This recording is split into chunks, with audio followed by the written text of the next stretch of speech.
నంద్యాల జిల్లా అధ్యక్షులు మరియు పాణ్యం మాజీ ఎమ్మెల్యే శ్రీ కాటసాని రాంభూపాల్ రెడ్డి కార్యాలయం నందు మీడియా సమావేశం నిర్వహించారు. అనంతరం మీడియాతో మాట్లాడిన కాటసాని రాంభూపాల్ రెడ్డి అధికారంలోకి వస్తే విద్యుత్ ఛార్జీలు పెంచమని చెప్పి అధికారంలోకి వచ్చాక విద్యుత్ ఛార్జీలు పెంచడం దారుణమని అన్నారు. మోసం చేయడంలో చంద్రబాబు నైజమని అన్నారు. విద్యుత్ ఛార్జీలు పెంచి మరోసారి మోసం చేస్తున్నాడు. వైఎస్ జగన్మోహన్ రెడ్డి 5 ఏళ్లలో 6 సార్లు పెంచితే అధికారంలోకి వచ్చిన చంద్రబాబు ఆ 5 నెలల్లో 2 సార్లు పెంచారని అన్నారు. విద్యుత్ ఛార్జీలు పెంచి ప్రజల మీద భారం వేస్తున్నాడు చంద్రబాబు. ఇదేనా ప్రజలకు మీరు చేసే మేలని కాటసాని ప్రశ్నించారు. ప్రజలకు ఎంత కావాలంటే అంత విద్యుత్ ఇస్తానని కరెంటు ఛార్జీలు పెంచబోమని చెప్పి ఇప్పుడు విద్యుత్ ఛార్జీలు ఎందుకు పెంచారని ప్రశ్నించారు.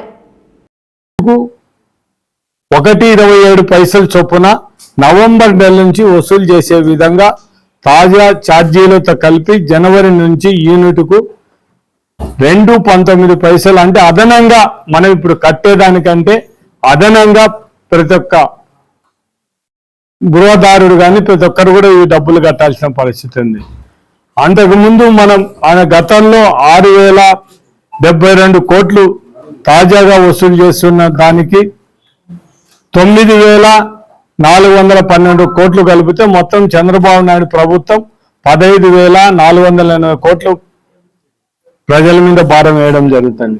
23-24 సంవత్సరానికి 12,844 కోట్లు సర్దుబాటు ఛార్జీల వసూలు కింద డిస్కాంలు ఏపీఈఆర్సీకి ప్రతిపాదనలు సమర్పించడం జరిగింది. ఇందులో 3,432 కోట్లు తగ్గించి 9,412 కోట్లకు వసూలు చేసుకున్నందుకు డిస్కంలకు ఏపీఈఆర్సీ అనుమతించడం జరిగింది. అంటే ఏపీ ఎస్సీడీసీఎల్ పరిధిలో యూనిట్కు దాదాపు 91 పైసా, ఏపీ సిపిడిసిఎల్ పరిధిలో 92 పైసలు, ఏపీ ఈపీడీసీఎల్ పరిధిలో 90 పైసలు చొప్పున వినియోగదారుల నుంచి 24 నెలల్లో వసూలు చేసుకొని డిస్కాంలకు ఈఆర్సీ వాళ్ళు చెప్పడం జరిగింది. 2025-26 సంవత్సరానికి agreement renewal requirement retail supply business proposals విద్యుత్ పంపిణీ సమస్యలు డిస్కాంలు శనివారం 30/11/2024లో ఈఆర్సీకి సమర్పించారు.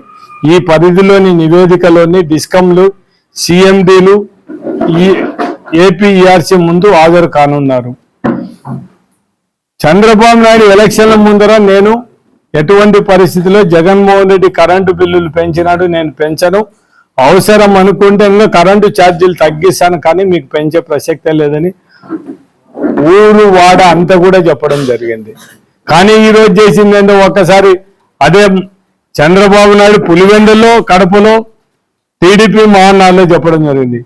ఆగస్టు కార్యకర్తలు జరిగిన టెలికాన్ఫరెన్స్ లో కూడా అదేవిధంగా పెద్దాపురంలో వైజాగ్లో విజన్ డాక్యుమెంట్ విడుదల సమయంలో ఇవన్నీ చెప్పడం జరిగింది. పులివెందుల ఛార్జీలు ఒక్కసారి చంద్రబాబు నాయుడు పులివెందుల మీటింగ్ లో ఏం మాట్లాడినది మనం ఒక్కసారి